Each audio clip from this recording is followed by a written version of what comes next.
नमस्कार, मैं हूं आपके साथ सनी त्रिपाठी। आप देख रहे हैं CP news live TV. CP news live TV आपका हार्दिक स्वागत करता है। देश में छिड़ा धर्म युद्ध, मुस्लिम नेता ओवैसी ने नरेंद्र मोदी को दिया चैलेंज। कहा कि हम युद्ध से पीछे नहीं। तो वहीं पर भारतीय जनता पार्टी के वरिष्ठ नेता रंजीत बहादुर श्रीवास्तव ने किया पलटवार। भाजपा नेता लाला रंजीत बहादुर ने बताया कि मुस्लिमों के अल्लाह को बताया गुल्ला। कहा नाम तक नहीं रखना आता इन्हें अपने अल्लाह का। लाला रंजीत बहादुर श्रीवास्तव ने यह भी कहा कि मुस्लिम कौम ही गलत है, इनका अल्लाह नकली, कुरान नकली और इनके धर्म को बताया आडंबर। साथ ही ज्ञानवापी मस्जिद विवाद मामले पर रंजीत बहादुर श्रीवास्तव ने ओवैसी के हिंदुओं से जंग करने के लिए तैयार वाले बयान पर जमकर साधा निशाना। कहा हम भी कहां पीछे हटने वाले। वहीं सोशल मीडिया पर वायरल हो रहे एक मौलाना के वीडियो पर श्रीवास्तव ने मौलाना को बताया जाहिल। आइए आपको मिलाते हैं भाजपा नेता रंजीत बहादुर श्रीवास्तव से। गोल मीन्स गुल्ला, नाम इन्होंने क्या रखा? अल्लाह। वास्तव में क्या है? गुल्ला। तो पहले तो ये विद्वान मुसलमान अपने अल्लाह का सही नाम तो रख लें, लेकिन नाम ही नहीं रख पाए। अच्छा। मैंने कहा ये काल्पनिक अल्लाह है। जन्नत की लड़की 7 समंदर में थूक डाले तो सारे समंदर शहद की तरह मीठे हो जाएंगे। दुनिया की ब्यूटी क्वीन शहद में थूक डाले, चट लोगे या उसी के मुंह पे मारोगे? ब्यूटी क्वीन है, उसने शहद में, हनी में थूक दिया, वही उठा के तुम उसके मुंह पे मारो। और जन्नत की लड़की को थूक नहीं आता। थूक तो ऐब है।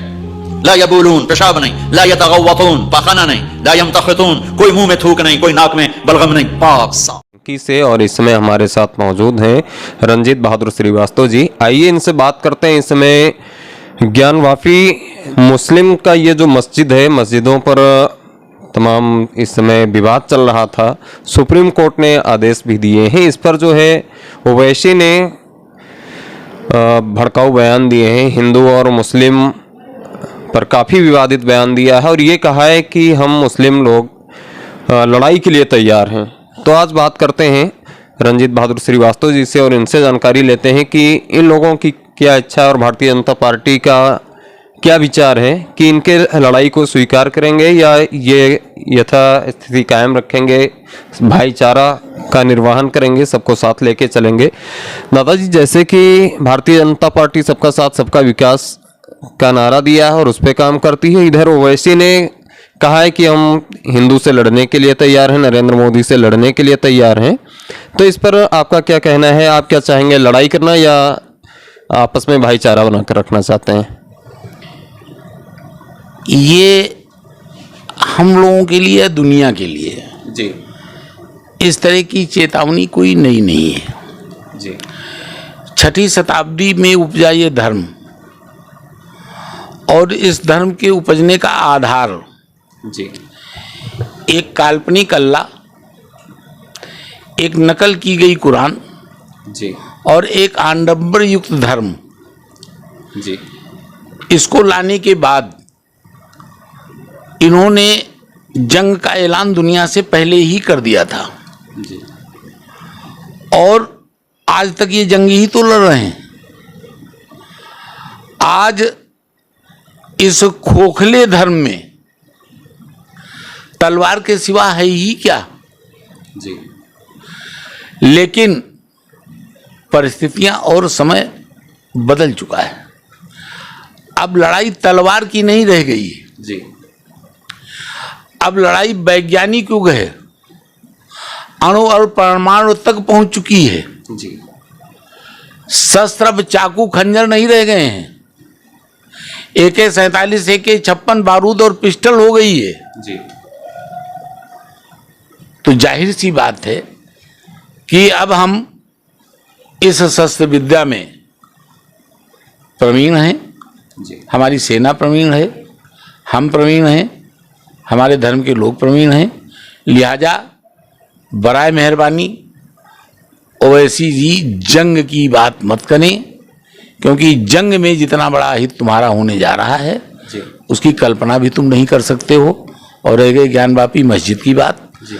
अगर इस हिंदुस्तान के अंदर एक ज्ञानव्यापी नहीं, अगर कोई भी मस्जिद कोई तुम्हारी मजार, कोई तुम्हारा धार्मिक स्थल अगर हिंदुओं की आस्था को तोड़ करके अगर बनाया गया होगा तो निश्चित तौर पर आप मान लीजिए, मुसलमानों से कहना चाहता हूं, ये कालांतर में खुदने वाले हैं, ये सने सने सब नष्ट कर दिए जाएंगे। दरअसल आप भी उनका चैलेंज स्वीकार करते हैं, आपकी बातों से लगता है कि आप भी पीछे नहीं हैं, अगर वो चैलेंज देते हैं तो आप एक्सेप्ट कर रहे हैं। देखिए, क्यों नहीं करेंगे, हम एक महान धर्म के मानने वाले लोग हैं जी।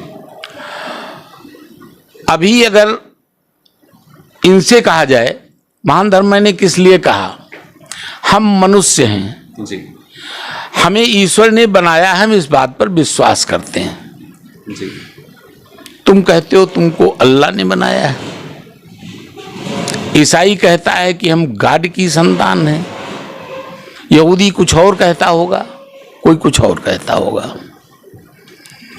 हम अगर अभी तुमसे पूछें कि अगर तुम अल्लाह की औलाद हो, तुम ईसा की औलाद हो, तो अपने शरीर पर अपने उन गार्ड्स की निशानी दिखाओ। जी ईसा की निशानी के विषय में तो मैं जानता हूं, एक क्रॉस होता है, जी वो दिखा दें। मुसलमान की क्या निशानी होती है मैं जानता नहीं हूं, वो तो शरीर में सुन्नत और दाढ़ी बताते हैं, जी खैर वो तो कोई बात नहीं है। कोई और निशानी हो तो बताओ। हम अपने ईश्वर की निशानी आपको अभी दिखाएंगे, लेकिन एक शब्द कहने के बाद, एक बात कहने के बाद, हमारे वेदानुरूप भी नास्ति प्रतिमा अस्ति, ईश्वर की कोई मूर्ति नहीं है कहा गया है। अल्लाह के लिए भी कहा गया है कि वो निराकार है और उसकी भी कोई प्रतिमा नहीं। अब दोनों में मैं थोड़ा सा भेद बताना चाहता हूं। जी जिसकी कोई प्रतिमा नहीं होती है जी और जो आकार नहीं होता है, उसकी अगर हम कल्पना करेंगे तो हम क्या करेंगे, एक बिंदु ये जी बन जाएगा, एक बिंदु बनेगा। जी लेकिन ये बिंदु हमारे ईश्वर का भी हो सकता है, ये अल्लाह का भी हो सकता है, ये गॉड का भी हो सकता है। लेकिन इस बिंदु ने हमारे धर्म में जी आकृति ले ली, ब्रह्मा विष्णु महेश के रूप में जी आकृति में आ गया। सही है, तो ये बिंदु हमारा आकृति ले चुका है, पालन करता, ठीक है, उत्पत्ति करता और कल्याण करता। जी लेकिन ये जो इनका अल्लाह का ये जो बिंदु है,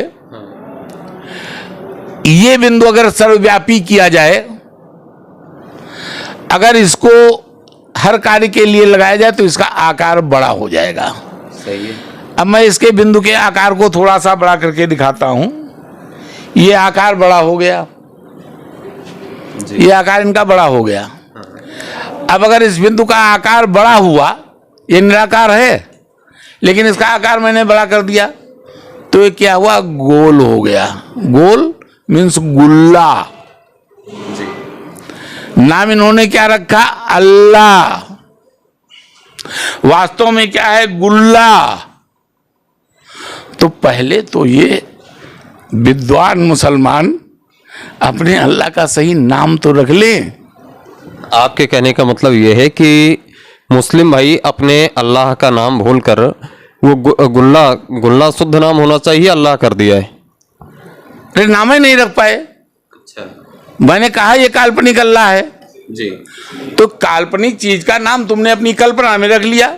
जी वैज्ञानिक आधार या वैज्ञानिक आधार या कोई और आधार अगर होता तुम्हारे पास, अगर किसी कसौटी पर रख करके रखते तो ये नाम तो गुल्ला होना चाहिए था।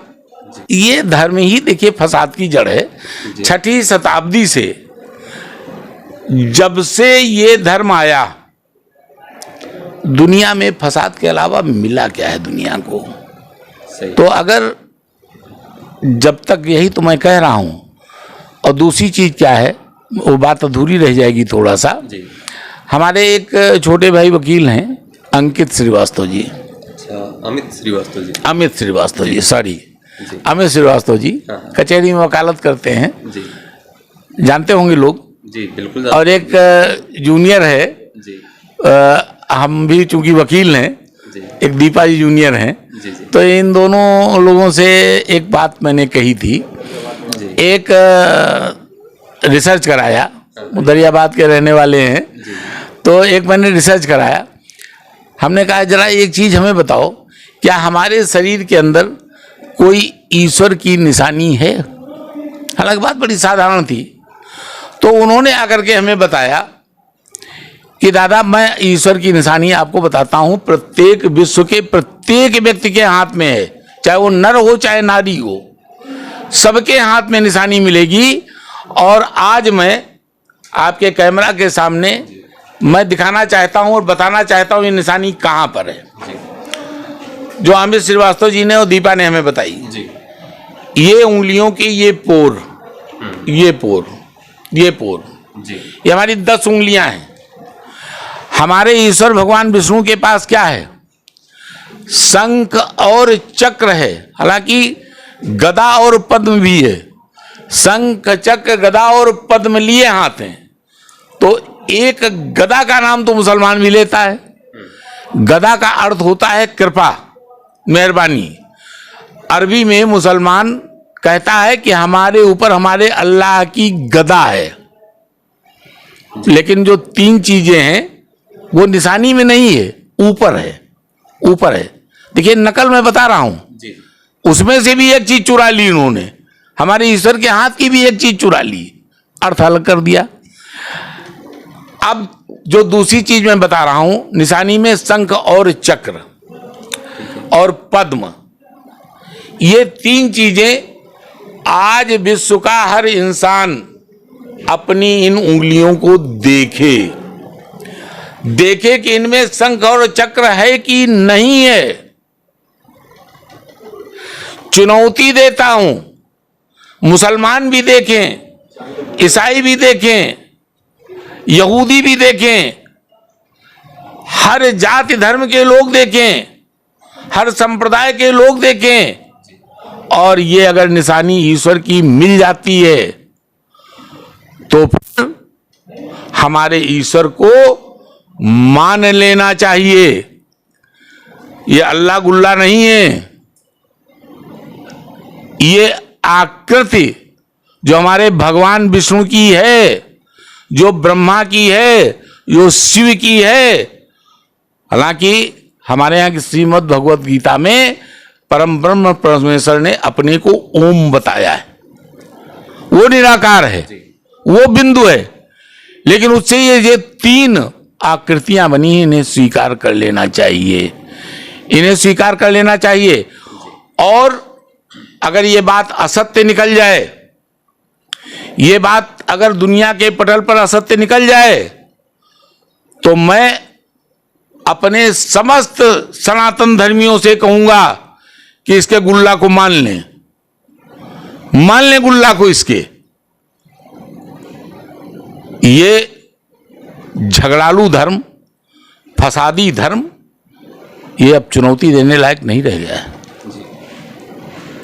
दरअसल इस धर्म के एपीजे अब्दुल कलाम जी भी थे और उन्होंने देश के लिए बहुत कुछ किया, तो इस पर क्या कहना चाहेंगे आप?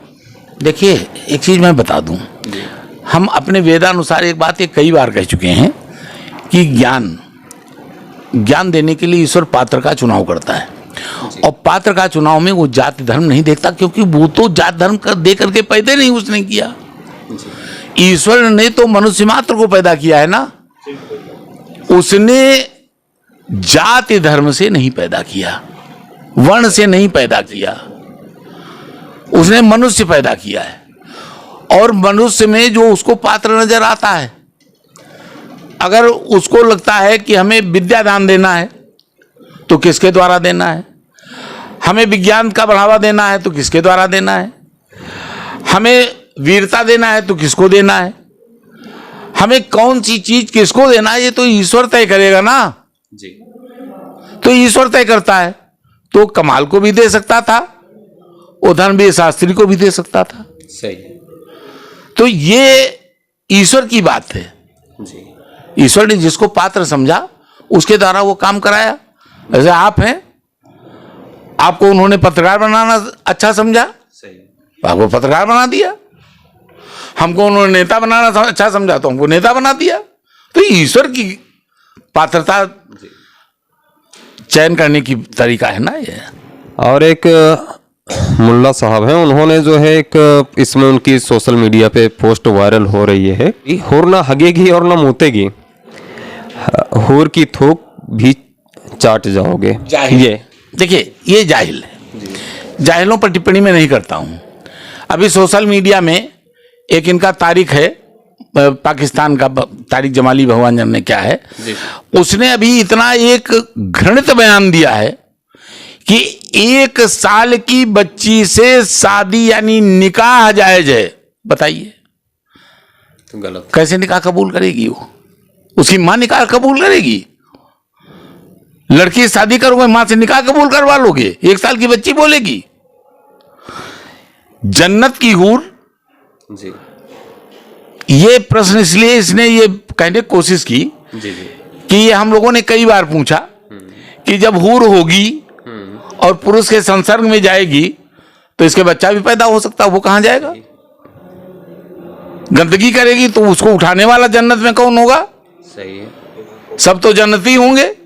जी। तो कहने का तात्पर्य ये है कि अब इन मौलानाओं ने एक अजीबोगरीब बात शुरू कर दी कि इसमें यह भी कहा है कि उसके थूक भी नहीं होगा जी, और भागेगी ना मुझे। ये क्या, ये बदतमीजी की बातें ये लोग करते हैं। अरे अगर कोई इंसान है, चाहे यहां है चाहे वहां है, जी, तो जो उसकी सामान्य प्रक्रिया है, सामान्य क्रिया है, सही। तो फिर सीधे सीधे कह दें कि जन्नत में हूर की जगह ये जो डाल बिकती हैं गुड़िया जी जी, बाजार की, ये रखी हुई हैं, मर के जाओगे 72 गुड़िया खिलाना बैठाल करके। यही तो होगा। बेवकूफ कौम, बेखौफ जुबान, बेखौफ अंदाज, सच्चाई पहुंचेगी आप तक। जज्बा आसमान को छूने का, हिम्मत कुछ कर गुजरने की,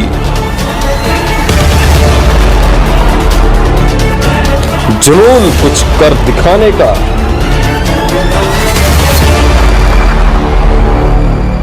जोश नए तेवर नए इरादे के साथ सच्चाई को पहुंचाएंगे आप तक। पंचायत से पार्लियामेंट तक बनेगी आपकी आवाज। CP news live TV.